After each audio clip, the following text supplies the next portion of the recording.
The TalkSport Fan Network. The ultimate on-demand destination for the UK's best fan-led football podcasts. Want authentic supporter insight on all things Bournemouth? Follow Up the Cherries in all departments on the TalkSport Fan Network. Club-dedicated content created by the fans, for the fans. Search TalkSport Fan Network.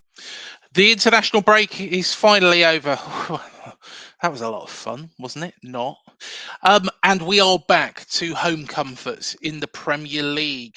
Now, before I do welcome on my very special guest, here's a little bit about our sponsors, Dental on the Banks.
Find out more about them, visit dentalonthebanks.co.uk.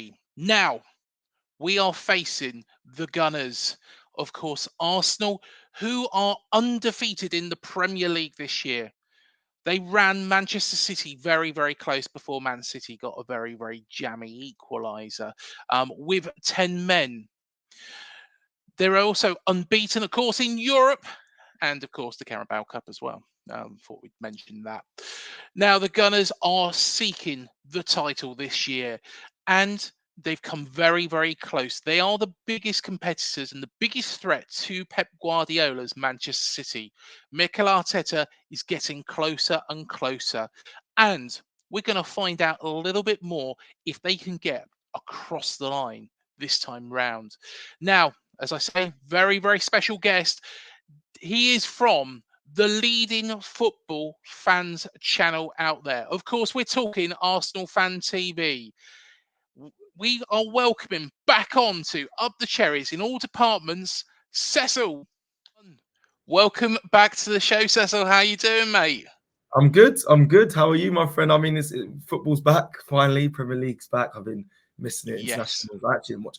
I'm a fan of international breaks, but I didn't watch too much of this one. But yeah, I'm glad that I'm on your channel and we're going to be discussing the Premier League. Oh, I can actually see the old classic Arsenal badge as well. I like that one. Yeah, I like that. Yeah, they're doing a little bit of a style, doing all the old badges this year. Remembering the old times. So yeah, some proper memories in that with that badge on the chest, didn't you? Ian Wright and was it Patrick Vieira as well joined at that time? Yeah, towards the end. Yeah, towards the end of that badge era, he was there, and a lot of the Tony Adams and all that. So yeah, it's a classic one. It's nice. So I'm looking at it, staring at it now. It's nice to see. I think nowadays it's a lot of the badges have now been modified. Yes, be more modern now, haven't they? So it's always nice to look back at the classics, good old days. And thank God the international break is over, because honestly, Cecil, you missed nothing. If you watched the Greece game, you missed absolutely nothing. It was just diabolical. But Premier League action is back this weekend. And of course, you are coming to Dean Court. I guess we've got to mention, the previous games that you've had at Dean Court since we've been back in the Premier League. We haven't had much luck against you guys, have we? No, I'll be honest. I'll be humble as always, as my character. But I must say, I love coming to Bournemouth away. I love it. It's my favorite. It's actually I think it's my favorite away day, and I go on all the away trips. I'm sure I've had this question before, and I always say Bournemouth is up there. I'm debating whether it's number one, but I think it is. I really do. I love coming down to Bournemouth. It's not too even. Well, it's quite far from me, but it's still down. I'm kind of south of England anyway, so it's not too bad for me.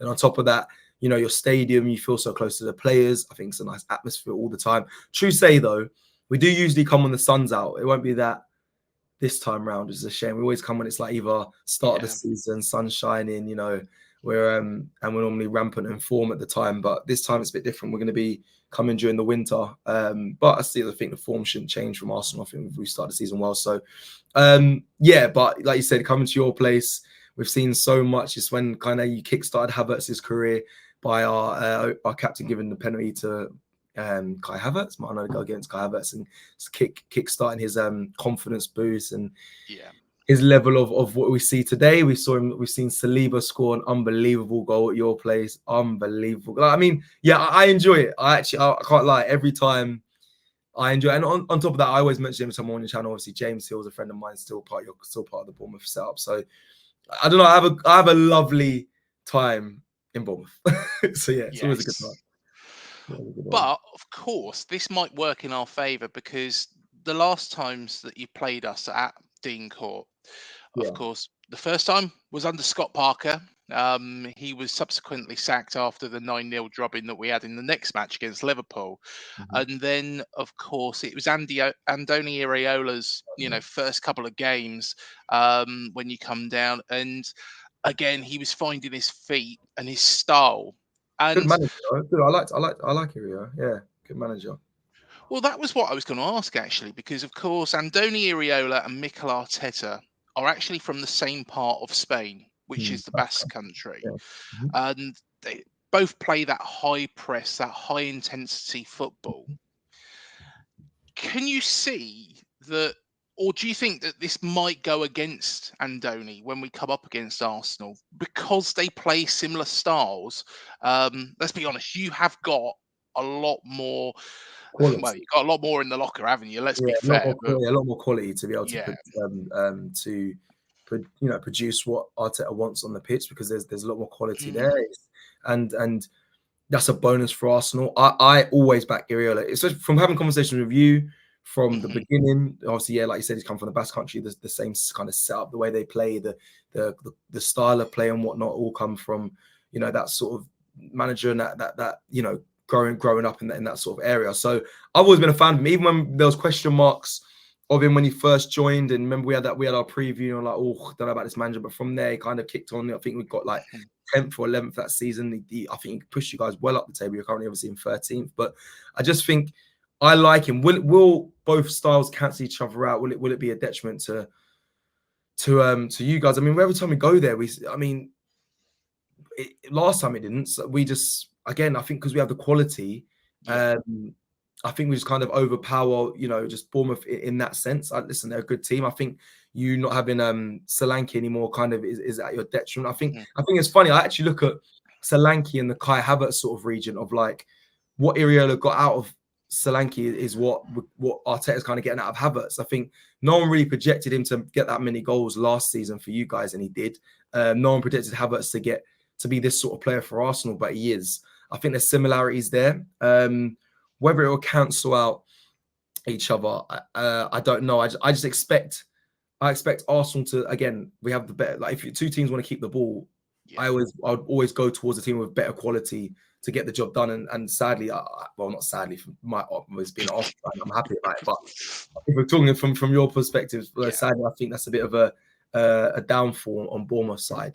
But I don't really know how you play. I always have these conversations with Arsenal fans, like how do you set up against Arsenal? Because we can hit you in many different ways. Like we're so much better away from home than we are at home, in my opinion. Away from home, we play a lot more defensively resolute and a lot more focus on defending, and we do it very well. And then going forward, we seem to be a bit more threatening going forward as well when we're away from home. So it's interesting. Our back line is so solid. I don't see you really scoring a goal, and I'm not trying to sound arrogant, but that's just what I've seen of late with Arsenal in their away forms. And then going forward, I mean, players are returning back from injury. We got some frightening attackers. So, I'm quite. It's going to be an interesting game. Of course, Cecil, you are unbeaten in all competitions at the moment, but you have had a couple of scares. Of course, you went 1-0 down against Southampton. I'm not sure how you did that. Yeah. And of course, the Leicester City scare as well. But you've come through it and you've shown that resilience. Do you feel that that resilience could get you the title this time round? Oh, that's a very good question, Craig. I love your questions. They're always not what I speak on day to day. It's a good question. I think, and Lee Judges said it. Funny enough, after the home win, and it was against Southampton. I think it was not Southampton, saying that we can't keep doing this and expect to win the title. So, can it get you to the title? I don't think so. But if I'm being honest, a lot of these performances that were mentioned are the home performances, which I think, and I hope, and I believe are being looked at from Mikel Arteta and the team, because I don't know what it is, but we just have some, I don't know what it can be, whether it's a mentality thing, whether it's just the teams we're playing when we're at home. We always take the foot off the gas, and we seem a bit, underwhelming from what we've seen of when I watch Arsenal when they play away. So I don't think it can get us a title if we continue this, because there'll be better teams that come to Emirates, and you can't get away with those things. I also believe that, when I was interviewing fans, it's funny, I literally asked this question: is it a sign of a champion that we're getting it over the line against these teams when it can be difficult times when we're like conceding first and whatnot?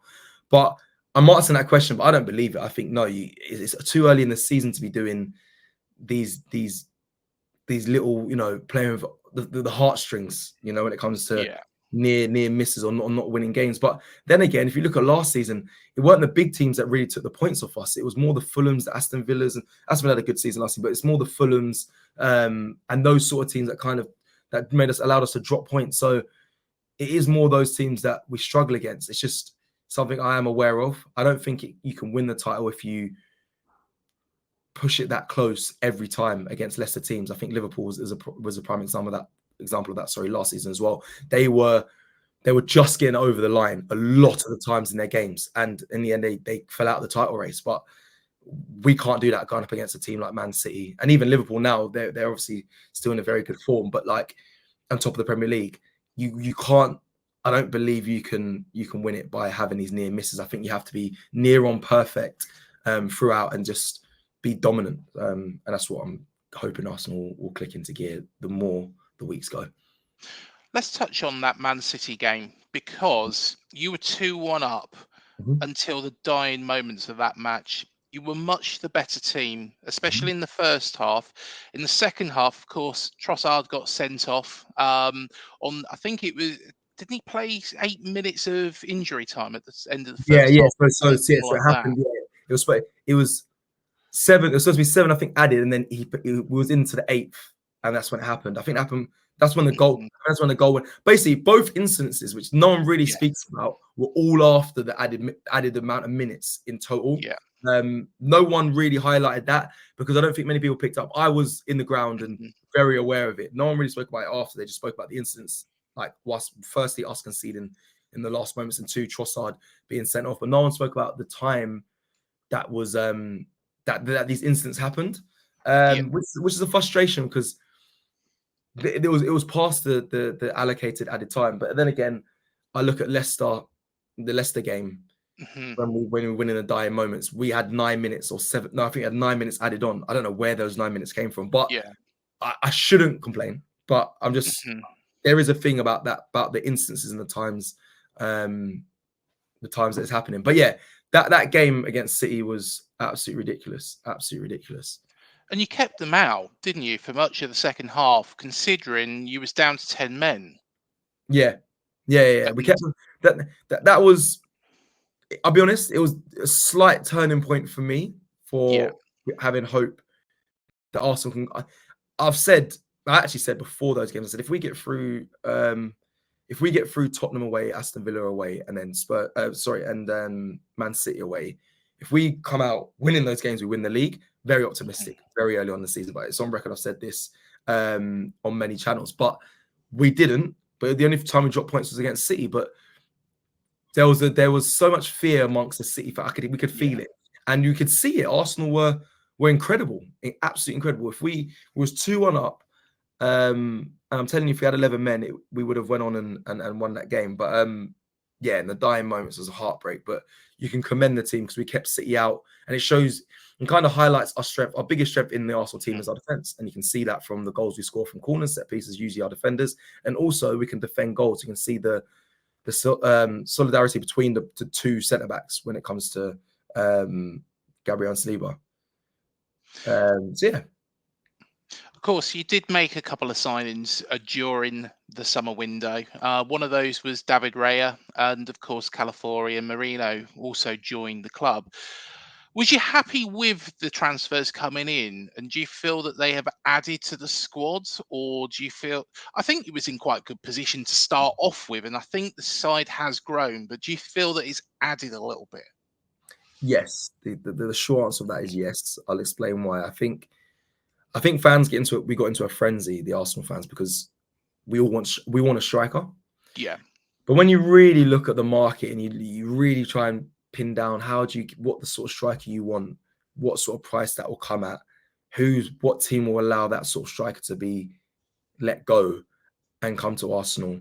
There's not much there. There's not much there. So, and some will say Gyökeres. There were some options, but for me, there wasn't a clear answer to that. And what Arsenal did in the window is they strengthened, in my opinion. I think a lot of fans, including myself at times, were in a bit of a media uproar because it was like we've let players go and we're not replaced them. We're weakening them because we're letting so many players go. But these are players that, if I'm being honest, I wasn't happy seeing come off the bench to try and affect a game. So letting them go was probably the best thing, or send them on loan or making sales. Really good thing. Some players are flourishing in other clubs. Emile Smith Rowe is doing really well at Fulham. It was a pain to see him go. I'm not going to lie. Smith Rowe is a fan favourite, but I'm happy he's playing. He still, in my opinion, can't do 90 minutes. I haven't really seen him do a full 90 minutes comfortably at an optimum level. So right now, we need players that can come in and really affect an Arsenal team that are going for the title, and when we're called upon, are ready to go for 90 minutes. So what we've done, Mikel Moreno obviously got injured straight away, but a really good player from what I've seen so far. Well, the word that we've had, and you saw him in the Euros, and the aerial duels he wins, and even the high intense pressing he does in the final third, is very key to Arsenal. Calafiori, machine, absolute monster, going to be a beast. Actually, could displace a lot of our favourites, some of our favourites in Arsenal. Honestly, he's the one to watch. Timber, not a new signing, but hey, unbelievable. He's, for me, one of the most impressive players so far this season. So he's in there. You mentioned Calafiori, Mikel Moreno, David Raya as well. I mean, since this season, he's actually. When we had Ramsdale, I always questioned the difference between the two, because I was like, there's not much in it. There's not much golf between the two. And I think Ramsdale's been done a bit harshly, if I was being honest. Yeah. But now, since this season, I've seen Raya, 1, win Golden Glove last season. 2, his distribution is phenomenal. But this season, I've seen the game-winning saves. I was always questioning. I was like, Ramsdale made unbelievable saves in unbelievable moments. Granted, some will say, he can make the back line feel a bit unwary, but he made incredible saves. But Raya hadn't seen that from him since the start of the season. Champions League and Premier League, he has made some phenomenal saves. Some would say in contention for saves of the season already. So very, very impressed with him. Incredible sign. And one we kind of didn't mention is Raheem Sterling. Of course, it's on loan, but I'll be honest, disappointed with him so far. Hasn't really impacted Arsenal, hasn't improved Arsenal, but he's a player that I know has quality. I know Mikel can get it out of him. I just haven't seen it yet. And the fans are starting to question him. It is early, but they at Arsenal, you listen, it's ruthless. You got to hit the ground running, especially when there's so much on the line this season. But I'm happy with the window, bro. I'll be honest. At first, it was very much a knee-jerk reaction to disappointed and underwhelmed. But I've been underwhelmed with Arsenal windows for the past couple of, bar the Declan Rice one, I've been underwhelmed for the past couple of seasons. But they've really kicked on and proved me wrong. So I have to sometimes just be underwhelmed, but be infused to the fact that I know how this works. Arsenal normally produce the players that we're disappointed in normally turn up. So happy for now. I think there's going to be one player that's going to be involved in quite a few battles on Saturday, and that is Antoine Semenyo. I absolutely love Semenyo. Fantastic player. He's wanted by the other side of North London. We shan't mention them. Hopefully you We, won't we, go there. we want him, by the way, as well. There's no report that, Craig, that we want him, but I speak to many fans of Arsenal, and they're like, they're looking at him like, listen, once Sterling's loan's done, we need a Saka replacement, or not even a replacement, but like a number two. Say Semenyo is definitely on sort of a lot of the Arsenal fans' lips, but yeah, he's going to be exciting to watch. Yeah. I think many of our fans will be keeping a close eye on him in the performance. But please don't sign him, Cecil. Please. Honestly, I absolutely love the man. It's just his whole demeanor, his strength, his pace. He gives 110% every single match. And of course, he's probably going to be coming up against either Martinelli or Saka. And, you know, how can you see that battle coming off? He's a tricky player. He's quick. He's powerful. I think it's going to be interesting. It's going to be interesting. I mean, I don't know who we play at left back. I'm assuming it's going to be I don't know actually how he's going to rotate actually in this game. It's probably going to be Calafiori. We've just heard that I don't think Zinchenko will be ready. I think Tomiyasu, we've heard, is got more of a delay on his injury, so he's not going to be there. So yeah, it'll probably be Calafiori. Semenyo is electric. I think it'll be a good battle. It might be an audition. I don't know. Do you know what? I don't know what it is. Say that. No, I know. Sorry, I'm playing. I'm being cheeky. But do you know what it is? I just feel like players that are top players at clubs, when they play against Arsenal or even top clubs in general, they overperform. They want to impress, so they go to another level. You're also in front of his home crowd, so you know he's going to be very comfortable. Semenyo is a great player. I think it'll be a very interesting battle. I'll be intrigued to see how he performs against us. But a player that many of us like, I definitely like him. And sadly, for Bournemouth fans, this is kind of, granted, you're still going up the table and had a great season last season. But like, this is also your story as well of like, I think Iraola is actually underrated as a manager. But the fact that you have players that he can bring in and really, you know, put on a spotlight and really make them flourish in the side. But then with that, when you're not at a club like a top six, you normally see them get sold on. But again, that's all progression because then you reinvest the money for other things. But that it's a good sign. I think Bournemouth fans shouldn't be too worried about it. I think it's like a Brighton thing. Like Brighton are very good at finding talent and then building them up. They also have really good campaigns in the league as well. But I feel Bournemouth are starting to get onto that trajectory as well. And I think they deserve to. I think you had a lot of backing, and I really like your manager, like I mentioned. But Semenyo could be the next success story in that. And you're a fan of him. I mean, I think many people and rival fans like him. So it'll be interesting to see what he does this weekend. It's a very, very good point. And yeah, we do have that ceiling above us where other sides will come and take our players, as we've seen with Solanke. It's how we invest that money back. And unfortunately, with Evan Nielsen, he hasn't hit the ground running here. But has he scored yet this season, or is he? He has against Southampton, but to be honest, I could have scored against Southampton. To be fair, I didn't used to be a bad player, but you know, I think I'm a little bit past it now. You know, just turned 39. Yeah, should hang up my boots. But how do we stop Arsenal at the other end? So we've got a solid defence. Got Kirkes. What would you say? Well, do you feel that Andoni Iraola, because we play a similar sort of style, that high press, we can't really compete in terms of quality? How do we stump Arsenal? And considering, I don't feel that Iraola really has adapted when teams have played similar, like against Aston Villa, we've struggled against them. Do you feel that there's a way that we can compete and change our style to actually stop you? Yes, this is the $1 million question right now, and it's not even in an arrogant way because I don't think we're not rolling over teams. So it's not like, oh, we're unstoppable. Yeah, it's just we find a way to not lose. You maybe have to get to say this is how you beat Arsenal. I think is, if anyone knows that, I think hats off to them. They should be in Pep's shoes, because obviously you can talk about the big teams with all the quality. But if you're a team that's a bit less in quality, it's hard to say how to beat Arsenal, because I think Arsenal have got to this place where they refuse to lose games.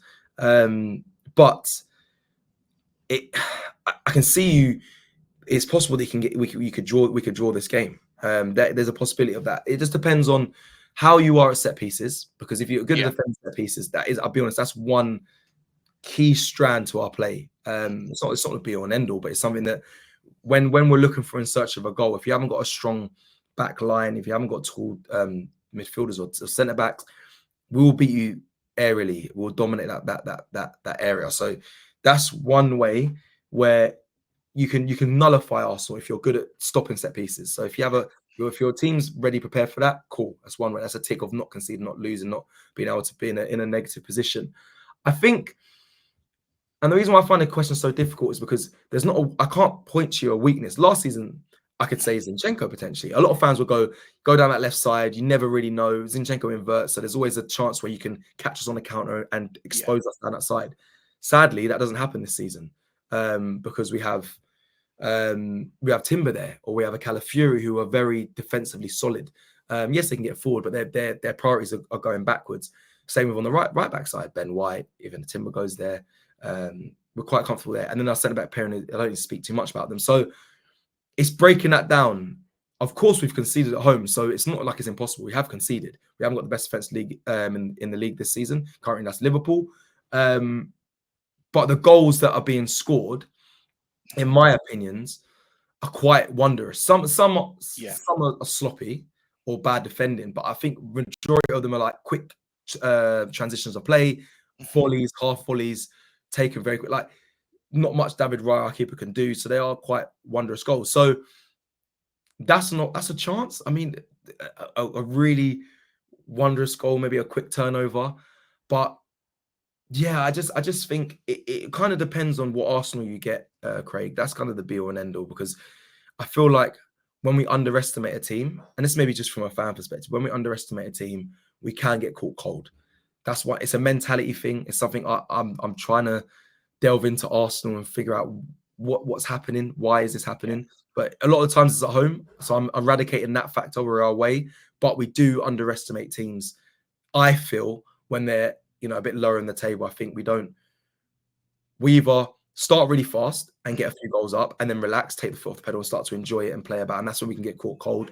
Or we start slow and a team like yourselves, you've done in the past at the Emirates, go on and score straight away. And then we're like, oh no, they start to panic and then things become a bit more difficult. However, I still, regardless of all of that, don't see us losing because I feel like I know this anyway. Arteta's gone with we must not lose the game mentality. Whatever happens, we get 10 men, as in we get a red card. There's a serious injury to a star player. Whatever happens, it's a must not lose. Whether you want to go full out attack, maybe you go down to 10 men, and then I don't think we go all out attack. I think we just try not to concede. So I think it's very difficult to lose the game. But I actually think a draw is possible because there is some factors in Arsenal that can be exposed. And finally, I don't believe we've clicked yet. I think we're doing very well. I just don't think we've hit our final form. But that's understandable because players are injured, not everyone's back, and it's still early on in the season. Well, to be honest, when you do click, it's going to be something frightening. Yeah. And to be honest, I'd love to, like I said to you last season, I'd love to see you win the Premier League. I really do want you guys to win the Premier League because you play good football, you got a good style about it, good group of fans. So I do hope that you win the Premier League. Of course, I hope that you fail to beat us at the weekend. But on that as well, I hope you guys make a European spot. I know it's outrageous, not outrageous. Sorry, it's a bit of a open statement. But the reason why I say it is because I've got you guys as my dark horse. I really, this. I like Bournemouth. Firstly, secondly, I like Iraola as well, and I like the style of play. I wish. I don't know. I look at your team. I'm looking at it now. I see Clive, I see Tavernier, and all that. I just wish you made bigger signings, but it is what it is. It is what it is. It may click. Like you said, Evanston hasn't really clicked into gear yet, but I just think, I hope when it comes to January or whatnot, or you just find a way of playing that just beats big teams and get into a European spot, because I think you're quality. I think you're a quality side, and I just like watching you guys. You're my dark horse. So yeah. Yeah, fingers crossed, mate. Fingers crossed. I normally ask for a prediction, but I'm going to do something a little bit different because, of course, you do speak to a lot of fans outside the Emirates and also when in the away games. And there has been criticism about Arteta in the past. Mhm. Has that disappeared now to an extent? Is everybody really very much behind Arteta and his plans, or is there still some that do feel if you made that managerial change, it might just push you over the line? Yeah, the short answer is a yes. I think Mhm, majority of fans are behind Mikel Arteta. Don't get me wrong. There's those Twitter people, X people, mhm. and there's a one out of 25 fans I interview after a game that will say, "Oh well, this is Arteta's fault," and if he doesn't win a trophy this season, which again there'll be a conversation at the end of the season if that doesn't happen, but they are very much on. I had an agenda against Arteta before. I'm going to stay on him until something significant is brought to me. Where in example of a trophy, I'll Yeah. stay on him. So they want their point proven. So they're a hater basically. But if I talk to you about majority, I'm telling you, majority of fans are behind Mikel Arteta. Majority of fans believe in the project. They really respect him as a manager. To me, he's a genius. I think the way he works, I think what he's done, how he's changed the club. I can speak for ages on Mikel Arteta. I think he's phenomenal. But of course, the question is can he get it over the line? But right now, I'm happy with my manager, and I think the majority of the fans are. I think that's how it is, and rightly so. And same to you, Craig. Is the majority happy with Iraola, or is there still question marks? Because I know Do you know what? there was. I'm absolutely delighted with Areola, and I was one of the people as well. When we were struggling at the start of last season, I thought this style of football isn't going to work. We haven't. It's not that Iraola's a bad manager, but we haven't got the personnel to play his way, and he's not going to adapt.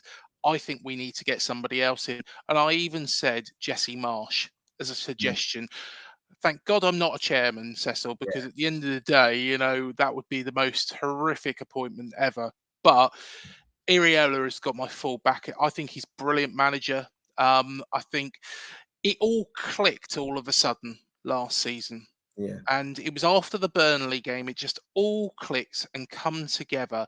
And the players, and I think it was because he decided he was going to go a little bit more direct against Everton, which was probably the worst performance at Goodison Park last season. It was a nice surprise this season when we won 3-2 after being 2-0 down for 87 minutes. For some reason, we'd never play well at Goodison.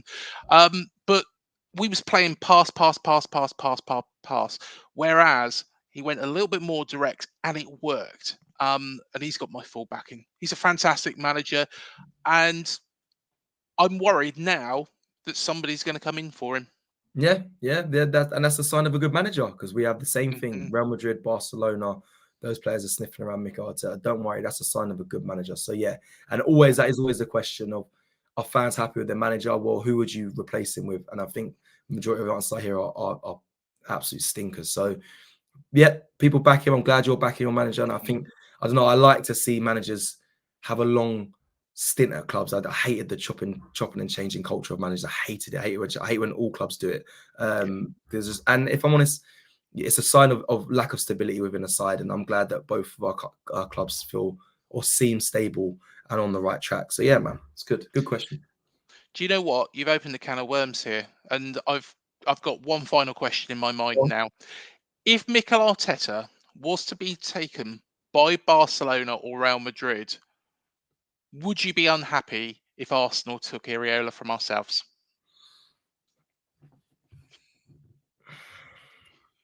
Oh, that's a good question. Area. It's listen.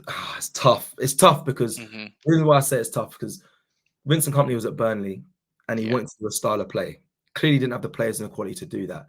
However, he's just got a job at Bayern Munich, which is for me yeah, crazy because you saw Burnley get relegated. But I need to keep an eye on what Bayern Munich do this season under him. But I just think if you have the quality, so if Iria had the quality of the players and stuff, can he produce what what Arteta's done with what Arsenal has, but they have the same sort of philosophy, same sort of style of play and whatnot.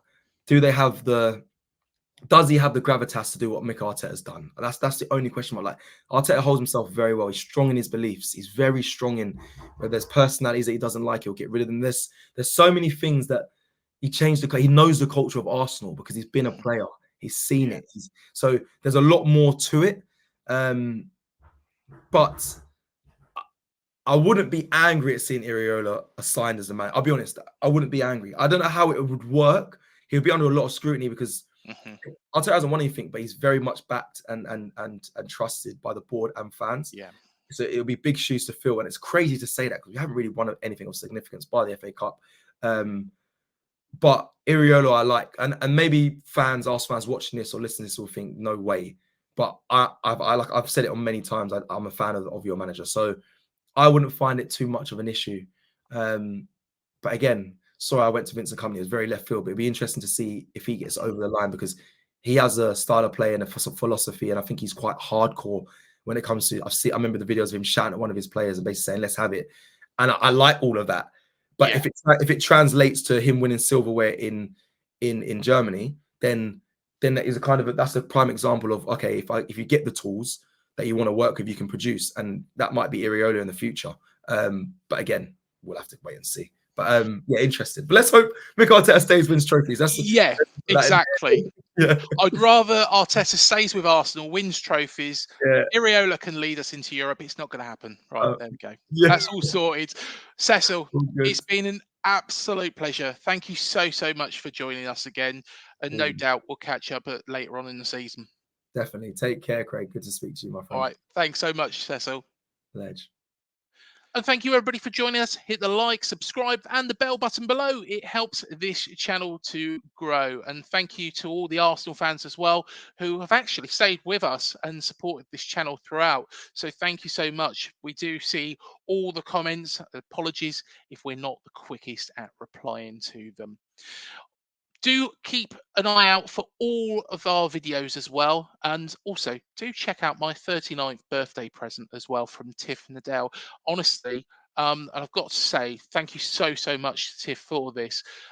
It was an exhilarating experience, and I would recommend it to all car enthusiasts out there. You get 3 laps in Tiff's mobile, of course the BMW M2, and he goes sideways very fast, as you will see from that video. It's also a 360 video, so you can have a little play around with that and see my expressions and my nervous laughs, or you make of it what you will. Also, do check out our full interview with Tiff Nadell. It is on the channel. It was filmed back, I think it was in August. Also, do check out all of our other shows. We've had Omid Jalili, of course, the comedian. We've had Richard Archer from Hardfi, Tom Meehan from Kasabian, Adam Devlin from the Blue Tones, Gaz Whelan from the Happy Mondays, Damon Minchella from Ocean Colour Scene. Who can forget Richie Neville, who come on? And there's probably other people that I've missed out. Of course, David Icke and Matt Letizier as well. So do go check it all out. It's all in the interview section, so go enjoy. Until the next one, thank you for joining us. Up the Cherries, up the Gunners. We'll see you very soon. The TalkSport Fan Network. The ultimate on-demand destination for the UK's best fan-led football podcasts. Want authentic supporter insight on all things Bournemouth? Follow Up the Cherries in all departments on the TalkSport Fan Network. Club-dedicated content created by the fans, for the fans. Search TalkSport Fan Network.